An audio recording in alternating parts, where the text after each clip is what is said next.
Hello friends, వంటిని చల్లపరిచి దాహాన్ని అరికట్టే summer fruit కర్బూజాతో ఎన్నో వెరైటీస్ చేస్తూనే ఉంటాము. ఆ ఫ్రూట్ నుండి వచ్చే గింజలలోని పప్పుకి ఎన్నో పోషకాలు ఉన్నా ఎలా యూజ్ చేసుకోవాలో తెలియక పడేస్తాము.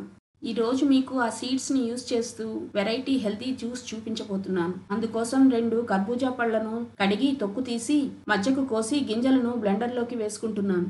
మధ్యలో ఉన్న పల్పుని గింజలను బ్లెండర్లో వేసి మెత్తగా ఇలా పేస్ట్ లాగా బ్లెండ్ చేసుకోవాలి. అవసరమైతే 2-3 స్పూన్ల వాటర్ కూడా వేసుకోవచ్చు. ఇలా స్మూత్ గా అయిన పేస్ట్ ని స్ట్రెయిన్ చేస్తే సీడ్స్ పైన ఉన్న నలగని హార్డ్ కవర్ ఇలా మిగిలిపోతుంది. వీటిని తీసేసి జ్యూస్ ని పక్కన పెట్టుకోవాలి.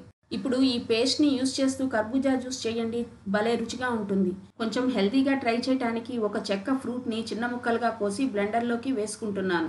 సీడ్స్ తీసేసిన 2 డేట్స్ ని, బాగా పండిన బనానా వేసి కొన్ని ఐస్ క్యూబ్స్ వేసి పక్కన పెట్టుకున్న సీడ్స్ పేస్ట్ ని వేసి స్మూత్ గా బ్లెండ్ చేసుకోవాలి. చూడండి ఎంత స్మూత్ గా ఉందో. స్వీట్నెస్ కోసం పటిక బెల్లం కానీ తేనె కానీ వాడుకోవచ్చు. ఇంకా సర్వ్ చేసుకుని చల్లచల్లని కర్బూజా జ్యూస్ ఎంజాయ్ చేయటమే. మీరు ట్రై చేసి మీకు ఎలా కుదిరిందో తెలియజేస్తారని ఆశిస్తూ బాయ్.